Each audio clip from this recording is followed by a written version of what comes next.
Dámy a pánové, kdo z vás měl maturitní ples? Víte, co to je? Pičovina. Omluvte moje sprosté zprávání, já jsem jelikož slušný člověk, který dokáže i motivovat, třeba můžu motivovat k tomu, abyste stloustli 150 kg. Naše třída byla trošku praštěná, zdravím svou maturitní třídu, miluju vás, pamatuju si vás, myslím, že si mě pamatujete taky jako žebráka. Teď už jsem bohužel Eminem, takže můžu machrovat. Ne, kecám, všechno je v pořádku. Zdravím vás. My jsme měli maturitní, nebo řekněme, byli jsme ve třídě a jelikož jsme nebyli lidi, kteří se dokážou dohodnout, bylo to asi takhle. Někdo řekl, že na večeřu bude knedlík, druhý řekl, že na večeřu bude rohlík a druhý řekl, že na večeřu nebude nic. A takhle jsme se dohádovali. Takže přišla první otázka, přišla do třídy paní učitelka a řekla: "Tak, Milánkové, víte, co vás čeká?" Já říkám: "Jo, dostaneme vysvědčení." A ne, Karle, nedostanete vysvědčení, prosím tě, uklidni se, já jsem byl známá firma, známý špekoun. Učitelka řekla: "Budete řešit maturitní ples." A já říkám: "What?" Maturitní ples, to zní jako ples, to nebude nic jako že please, maturitní please, že tam bude jídlo. Budete mít předtančení. A já říkám: "Cože? Mám v uchu nasráno od včera, nebo jste právě řekla, že budeme mít předtančení?" "Ano, Karle, budete mít předtančení, protože jste maturitní ročník, pozvete tam učitele a budete mít předtančení." Říkám: "What?" Jediný, když jsem naposled tancoval, bylo, když jsem vypil 4 litry rumu, pak jsem spadl někam do řeky a vytahovalo mě 8 lidí. Předtančení, OK? Takže sedíme ve třídě a všichni: "Holky, jo, budeme mít ples, jo, budeme mít ples, ježiš, já se tak těším, a jaký si koupíš šaty?" A kluci: "Ty pičo, já se ožeru jak piča, to bude největší mrdník, ty vole. Jo, hele, já si koupím tady ty šaty a budu mít tady ty lodičky." Říkám: "Pičo, já radši sednu na loď Titanic, abych se tady odprask." Všichni úplně nadšeně, já sedím a: "Zapte mě, já chci být doma, já chci být doma." A oni: "Ježíš, ale já si fakt koupím ty červený šaty, ty mě budou strašně slušet a konečně je vyndám, no já budu tancovat." Říkám: "Jdi do prdele." Říkám: "Já budu muset tancovat." A učitelka: "No jasně, Karle, všichni budou tancovat a ty se na to hodíš zrovna nejlíp. Já jsem minulým ročníku měla takovou tlustou holku a ta jak tancovala, jak to tam rozproudila." Říkám: "Jestli se roztancuju, tak za prvý ten kulturák nebo v jaký prdeli to spadne. A vole ve fušuk mě vole budou nadávat, že mají další zemětřesení." No, dopadlo to tak, že jsme najednou všichni začali řešit, že nás je ve třídě jenom 15 a že by byla pičovina udělat maturitní ples, že se nám to nevyplatí, že tam přijde 5 bazerantů a budou nás mají všichni v prdeli. Takže došlo na něco úplně jiného. Tak co uděláme? Maturitní ples, nebo co uděláme? Maturitní vole striptease, nebo maturitní vole stream, nebo maturitní nevím co. A začalo to takhle. Najednou někdo pronesl: "Uděláme maturitní večeři. Maturitní večeři. Slyšíte? Maturitní večeři. To mě ovšem velice zaujalo. Co? Slyšel jsem dobře? Večeři? Jestli je to večeře, jdu. Chcete si nějaký tancování do prdele? Jestli se bude tancovat vidličkou a nožem po talíři, tancuju, jdu do toho. Hoši, my jsme vymysleli novou věc. Maturitní večeře, srát nějaký ples, srát nějaký tancování, půjdeme do restaurace, pozveme učitele, ožerem se a nažerem se." Kurva, to je nápad jak viděl. Nikdy jako nápad nenapad, jako předtím mě nápad vole přes západ. Takže to bylo přípravy. Kdo si veme přípravy na starost? Kdo bude pokladník? Říkám: "Já všechno to utratím za drogy." "Karle, to by to samozřejmě nedáme." Říkám: "Ježiši, vy mě taky vůbec nevěříte. Teď bychom ti nesvěřili ani svačinu." Říkám: "Ne, tak tomu rozumím, to bych zažral, to je samozřejmě, ale peníze neukradnu. Možná bych šel na automaty a zkusil bych vyhrát, když tak bych prohrál, ale sral bych ne." No to je jedno. Jsme, dámy a pánové, všechno jsme domluvili. Kámoš domluvil menu a jako dezert byl shiisake.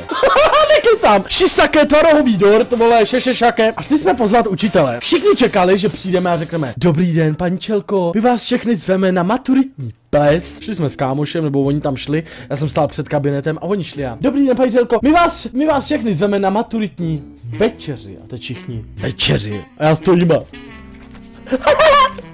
přidal si tak 6krát, hoši. Nastal den, maturitní ples, maturitní večeře. A paní učitelka řekla: "Karle, ty seš rapper." Já jsem v tu dobu poval ještě docela: "Ty seš rapper, ty si připravíš vložku večera." Říkám: "Jakou vložku mám a vložky nemá, já nevím, jako, kde mám vzít vložky." A ona: "Prosím tě, vložka jakože kulturní vložku." Říkám: "Co to je kulturní vložky, máma má akorát s křidílkama." "Karle, prosím tě, kulturní vložka je, že tam něco zaspíváš, zarepuješ, nebo něco." Říkám: "Jo, fakt, tak jo." Všichni na mě spolíhali: "Prej, chceš tam pustit rádio s hip-hopem?" Oni si asi představovali, OK, naše třída moc nerozumí repu, nerozuměla ani moje učitelka. A moje paní učitelka si asi představovala, že tam donesu rádio takhle na zádech, jak největší Eminem, a začnu valit hnedka na hned. Přijdu tam asi s rádiem na maturitní večeři a OK, maturitní večeře, do piče, vyhulte mi šulina, hasiče. Asi čekala něco takovýho. Já jsem nevěděl, co po mně chce, takže jsem jako si představil asi něco takovýho, že maturitní večeře, všichni v kvádrech a já tam stojím a vemu si text a Bolí mě šulin, když vás všechny vidím, v pětky v žákovských, asi se poseru, však vím, že máma mi vyhulí můj malej pídny, si když nevím, kde seš, tak si vyliš. Ředitelka tady sedí a blbě čumí, je drsná jak kráva a doma si ho hulí. Jsem tvrdý jak pán, vítám vás na večeři, co si kurva dám. Asi šisaké a knedlík ve vajíčku. Slyšel jsem, že máš malou pičku z dířku. Vůbec mě to nezajímá, jenom mě učitelka říkala, že jsem kurva líná. Jsem tady jak šulín a línám, potím se jak liška zajebaná, vím jak. Vůbec jsem nevěděl, co po mně chcou, takže jsem nevěděl, co mám napsat. Paní učitelka se mě každý den ptala, jestli mám hotovou svou vložku. Řekl jsem, že jo, neměl jsem ji hotovou asi před večer maturitní večeře. Nadešel den a co jsme na maturitní večeři. Přijeli pro mě kámoši. Já už jsem doma byl nervózní, protože jsem kurva měl repovat před ředitelkou, která vůbec nevím, budou tam učitelé, budu před nima repovat, budou se mi smát a hlavně si musím oblíct nějaký bullshit na sebe. Ještě předtím jsem měl problém, že bylo napsaný, že musíme ve společenském oblečení.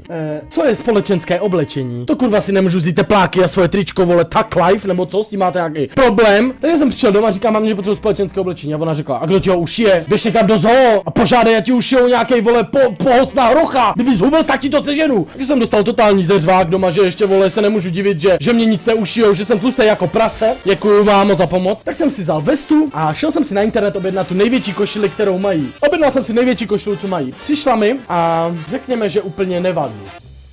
Tu košilu mám ve skříni a když ji donesu, tak to nechcete vidět. Šel jsem na ten zajebaný bullshit a oblíkl jsem si to. Lezl mi pupek, to nebyl úplně problém, protože všichni byli zvyklí na můj pupík, samozřejmě, když jsem ho nerad ukazoval. A nadešla chvíle, že jsem seděl doma a přijeli pro mě kámoši. Já jsem se přivožral jako čurák, šli jsme dolů do auta. Všichni vole, že smrdím jako kokot. Já říkám, jak smrdím jako kokot, přece nesmrdím jako kokot. A oni, já vám to ukážu na konci příběhu, že smrdím jako kokot. Říkám, jak smrdím, já jsem se převonil jak píča, že kdybys u mě škrtl zapalovačem, zhořím. Kdybys u mě škrtl zapalovačem, zhořím jako Kenny, normálně jako Kenny, vole, v South Parku, zhořím. No zhořím. Jenomže já jsem nesmrděl tímhle. Smrděl jsem chlastem, protože jsem na sebe vlil kapitána Morgana, kterýho jsem vychlastal u komplu, ještě než jsme jeli do restaurace. Přijeli jsme do restaurace, všichni už začali pít. Najednou se to začalo scházet. Připravila jsem místnost, kam si všichni sednou. Já jsem seděl u zdi a když někdo chtěl se jít vychcát, musel jsem jít pryč, protože přeze mě nikdo neprošel, chápete to? A přišli všichni nadšení holky, nazdobený. Já jsem byl ožralý jak čurák, nevěděl jsem, kde jsem ani. A najednou jsem seděl u stolu a začal jsem být fakt úplně na šrok. Kámoši si ještě ven na levanduli, OK, mezi náma všichni byli zlevandulovaní, já neříkám, že jsem si nepotáhl, trošku jsem si potáhl, OK,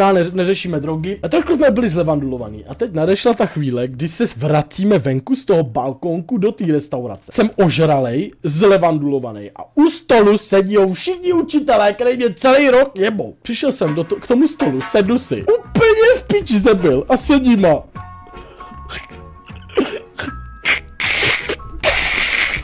Tamhle sedí ředitelka, chlastaj room. A já sedím a říkám, co to že?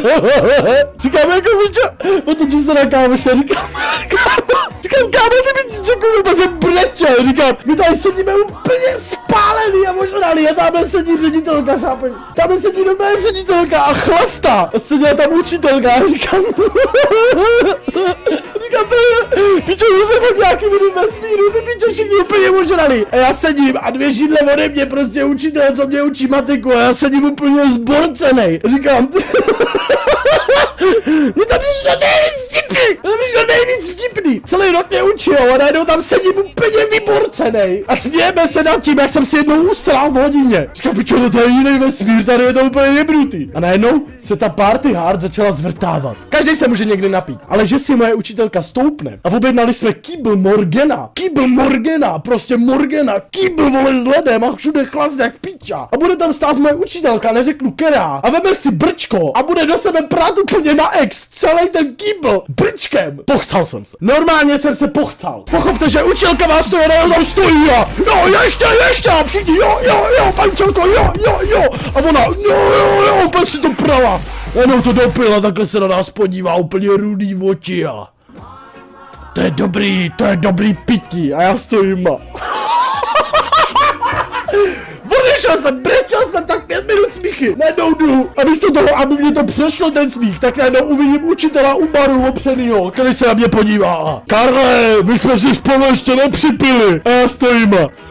Ty pičo, říkám, ty pičo, já jsem se snad zbláznil úplně. Já jsem se snad úplně zbláznil. Tady je každý úplně na kaše. Stojím, říkám, ty vole, tak tady je to jebnutý. Jdu tam leží šakem, mrdl jsem to na zeď. Bordel jak v tanku, vysypal jsem tam všechno, všichni na hadry. A říkám, no to je psychopárty jak píča. Všichni jedli, chlastali na šrot a já jsem se cítil jak v jiným vesmíru. Pochopte, že chodíte prostě do školy 4 roky a najednou všichni učitelé, který vás učijou, tam stou úplně na sračku. Tak jsem se chvíli hodil do pohody, šel jsem na záchod, opláchl jsem se, říkám, to je dobrý, to je přece dobrý. Teď se mi stál největší fail. Ležela tam vesta, OK, slečny tam měly nějaký vestičky, takhle položený ty jejich na zapnutí. A byly vedle sebe 2 židle a vedle sebe na těch židlích byly položený vesty. Teď jsem se na to vzpomněl. Zimní vesta, černá a další, víš, jak taková na zapnutí prostě na ven, když jdeš. Jdu k té vestě, taková bunda. Jdu k tomu a kámoška, jestli jí to můžu podat. A já jsem to vzal, že jí to podám. A najednou se ke mně přišel, ke mně matikář, úplně na sračku. A říká, Karle, proč mi kradeš bundu? A já stojím a říkám, já vám nekradu bundu, ty vole. Já vám žádnou bundu neberu. A on, Karle, proč mi ji nabeď do bundy? A byl úplně na srač. A byl úplně na hadry. Já jsem bral druhou bundu ty holky. A on, říkám, pane učiteli, to není vaše bunda. A on, ukáž. Aha, promiň, my jsme si ještě nepřipili, Karle. A byl úplně vyjetej. On mě řekl, můj učitel, že mu kradu bundu, ty vole. Ten musel být úplně spráskanej, jako. On musel být úplně spráskanej, ale šéf užil si to. Šli jsme domů a teď se stál fail, my jsme hrozný vožungři. Jdeme domů pryč, všichni jdeme pryč, bordel. Randár, učitele už někde ležijou na sračky nebo doma stívají na večerníček. Jdeme pryč a už jdu dál, protože všichni byli na šrot až moc ze třídy, začali být nějaký agresivní. Všichni se kamarádili, všichni se milovali. Celý rok si nadávají všichni do čuráku a teď stáli a ježiš, ty vole, fakt děkuju za to, že jsem tě mohl poslat, můžu tě políbit.